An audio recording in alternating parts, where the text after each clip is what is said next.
In today's special feature report on water management in Japan, we return to the location of the famous NHK documentary Satoyama about the traditional water supply system in the rural area between the mountain and the plain, which is known as Satoyama. In one small village near Lake Biwa, 750 residents of 170 households live in a close relationship with nature, drawing on the underground water supply from the mountains and making sure that the water that leaves their homes is clean enough to stream into the lake without polluting it. We went to central Japan to find out how it's done.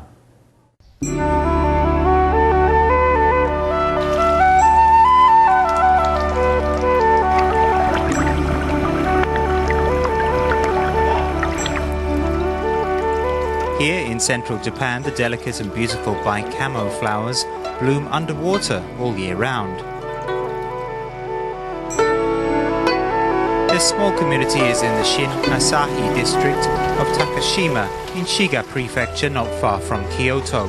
The small village of just 170 households shot to fame in 2004 when it became the subject of an NHK documentary called Satoyama, Japan's Secret Watergarden.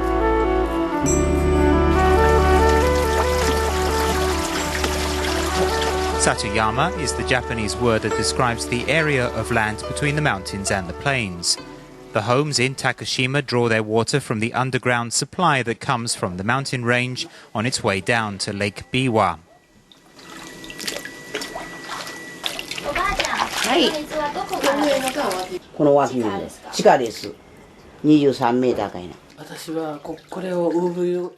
I was born here 60 years ago.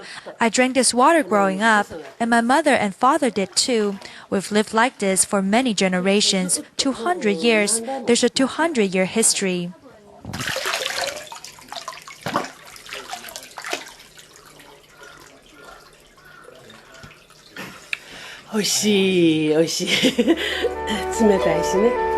While washing your cup, you can also drink the water. In this traditional water supply system, known as Kabata, crystal clear groundwater is drawn up into the first pool, which is used for drinking, cooking and washing rice. The outer pool is used for cleaning the dishes and rearing carp. The fish make sure the water is clean before it's released.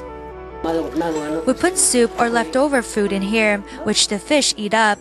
Otherwise, if it went into the pipes of the treatment plant, it wouldn't be good. The water in here is very clean, and the water that flows outside is clean too. So when it drains into the river, it won't be polluted.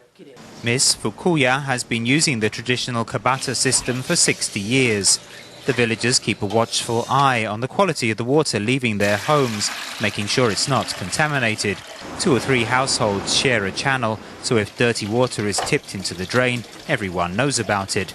Their caution is because the water streams into Japan's largest inland body of water, Lake Biwa, which supplies over 10 million people in Kyoto, Osaka and Kobe.